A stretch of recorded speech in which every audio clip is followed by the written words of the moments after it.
Hello lovely people, my name is Emma and today I'm bringing you my TBR for August, which is also doubling as my TBR for the Magical Readathon NEWTS edition. So for those of you who don't know, Magical Readathon runs twice a year. We have our OWLs in April and our NEWTS in August, and it is based on the subjects that you study your exams for in the world of Harry Potter.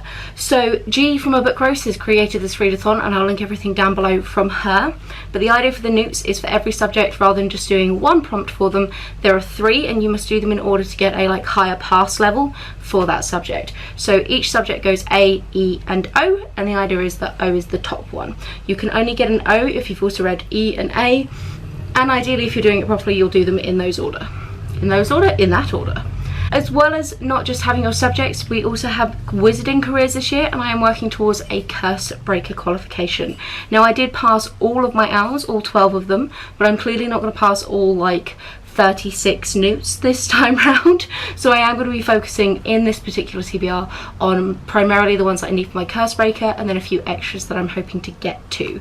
I did actually film this already, but it was a hot mess and then the footage got corrupted anyway, so I think that is a blessing from the gods to say maybe refilm it and get your stuff together, Emma.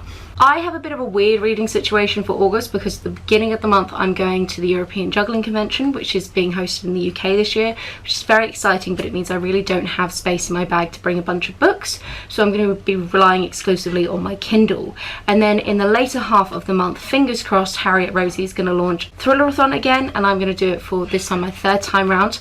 I'm expecting it to be towards the end of the month, so I've had to try and kind of stack some of my book prompts so that way hopefully I'm going to be reading things that will also fulfill the Thrillerathon prompts and be technically thrillers at the correct point for my NEWTS exams. This is probably the most put together and scripted my reading has been definitely since I was at university, or potentially maybe ever.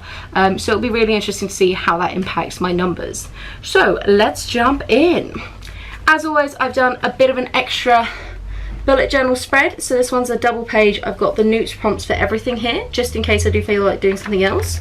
And then on the other side there is the prompts that I'm actually interested in fulfilling and the books that I hope to have for them. Yes, I know I spelled curse breaker wrong. Just don't even go there. For my curse breaker qualification, I need to get an O in arithmetic, an O in ancient runes, an E in defense against dark arts, and an A in charms. So I'm going to cover those books first.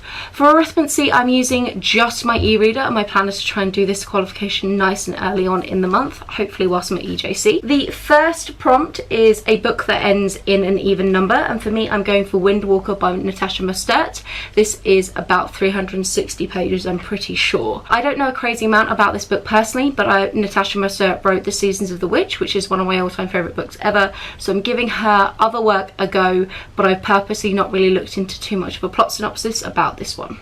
Then for the E, it is a standalone book, and for that I'm going for Severance by Ming Lee, I'm pretty sure it is. For that one, it is basically a post-apocalyptic dystopian fiction where a Chinese American woman is trying to survive, and she ends up joining a group of survivors and maybe a bit of a cult element going on.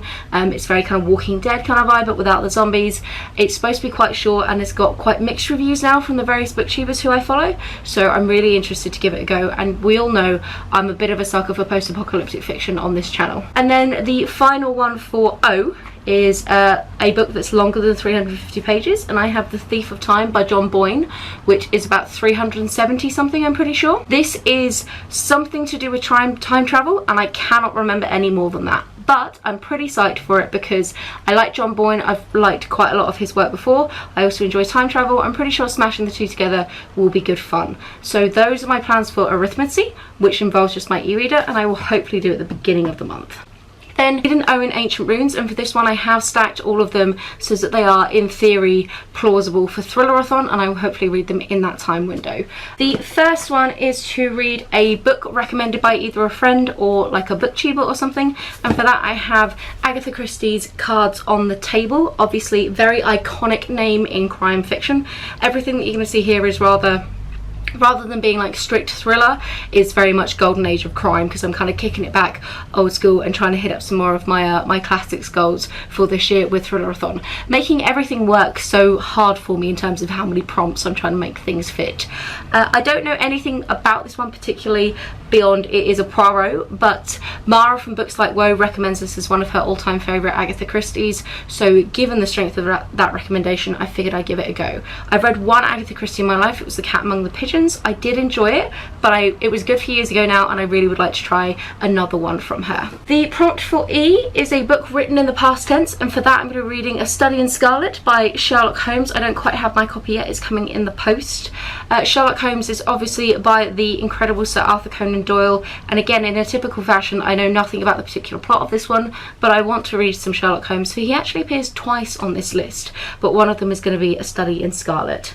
And then for O, it's a book that's been on my TBR for ages, and for that I'm going to be reading a Raymond Chandler of some sort. Maybe this one, maybe the other two I have on my shelf. Those of you who've been around on my channel for a while will know back in November last year I read Raymond Chandler for the first time because my dad put it on the like mystery TBR that I was reading from him as a bit of a challenge. I really enjoyed it. I read The Big Sleep. Absolutely iconic, completely a classic for a reason, and I promptly went out and bought a bunch of Raymond Chandler from like a used bookstore and then didn't read any of them. So these have been sat on my TBR for, what is that, like 9 months now, give or take, and I think it is time that I finally jump in and read another one from him, and again will be a perfect fit for Thrillerathon. Okay, so those are the ones that I need to complete in their entirety, but then I also need to get an E in Defense Against the Dark Arts, and the first prompt for that, technically I'm cheating a little bit with the first prompt for this. Basically it was a book that had black on the dust jacket, but I'm going to take that very loosely to just mean book with black on the cover in general, because otherwise my options get quite limited. So I'm going to read The Possessions by Sarah Flannery Murphy. This is a future society where we have the ability to converse with the dead for a very short period of time, and they kind of inhabit a host's body to do this. The main character, Edie, basically embodies it like is a host for this grieving husband's wife, but in doing so she gets very intensely involved and a bit obsessive about the husband, and it's kind of a bit of a possessive, as the name suggests, slight thriller, I guess, psychological kind of element there about, you know, identity and trying to draw the line between her and the previous wife. It sounds like good fun. It's been on my TBR for a while and I think it'll be really entertaining. Then for E, G from a Book Roast did quite a fun thing for like the memory charm in honor of Gilderoy Lockhart, and basically just said like grab a pen and paper and write down the first book that you think of. And for me, my brain happened to go for The Book of Fires by Jane, what is it? Borrowdale. The sticker is totally in the way. This is historical fiction set in the 1700s, and it is about a young assistant to a firework maker who then also ends up sleeping with him and becoming pregnant even though he already has a wife, and it is a combination of like the science and history of fireworks and then like a bit of a kind of drama, like family drama in there as well, and I do like a bit of historical fiction. So those are the ones that I do need to read for Defense Against the Dark Arts. We are going to loop back to Defense Against the Dark Arts in my extras in a second though. And then the final book that I would need to read for my Cursebreaker qualification is just an A in Charms, which is a book with a gorgeous cover. And can we get more gorgeous than The Doll Factory by Elizabeth McNeil? Like, this is stunning.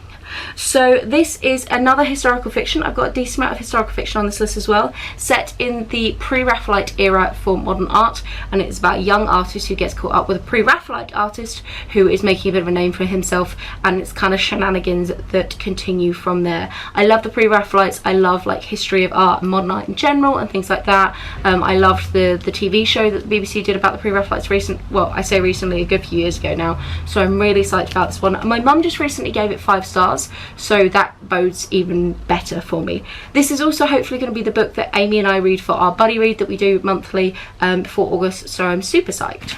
So those are technically all the books that I need to read, but there is a strong chance that I'm going to try and get to a few more, so I just wanted to cover them with you now. So I'm going to have an audiobook on the go as standard every month, which means by default I am going to get an A in Herbology, assuming that I finish the audiobook in the month of August.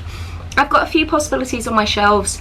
I'm kind of keen to go for The Bell Jar by Sylvia Plath, although I might end up getting to that this month because I'm about to come, fingers crossed, to the end of my audiobook fairly soon, and we still have a decent amount of the month left. If not for that one, I do have quite a few options. I might go for a non-fiction just because there is a sheer lack of non-fiction in this one, in which case it's going to be Sapiens by Yuval Noah Harari, and I think I might try and semi-commit to that right now. So I'm definitely going to pick that one up. I am going to try and finish off Defense Against the Dark Arts, and the last one for that, which is the O, is just read a book with either an English author or set in England, which is super easy for my shelves. I have a ton of English authors, but I'm going to try and read another Orwell. I have The Road to Wigan Pier, which I think is one of his non-fiction essays, as an audiobook form, so that could be an option as well, but of course you can't double up in this readathon, so that would negate my herbology one. Or I do have basically all of his fiction works on my Kindle, which I bought in a big bundle, so I'm really tempted by The Clergyman's Daughter. I've read 1984 and Animal Farm, his two really big ones, but I really want to try some of his other lesser known works, as I can really appreciate the plot rather than just the writing style, so that's a plan. I am hoping to finish Charms off as well, so for E I'd need to read a comic book or graphic novel, and I'm going to go for Chew Volume 3. So I read Chew Volume 1 and 2 back in January, and it is about a guy who, when he eats food, he gets like the whole life history of that food, and he ends up using this in the like health and sanitation department to basically fight crime. It gets a bit absurd, the artwork's fantastic. I really enjoy this graphic novel series, and I've been meaning to jump back into it, so I'm planning on reading Volume 3. And then the last one for Charms is just to read a paperback book for your O, and that one should be relatively easy because I have like over 100 on my shelves that I could probably pick up. But in the spirit of trying to get through more into Audiothon, I'm going to be reading Strong Poison by Dorothy Sayers.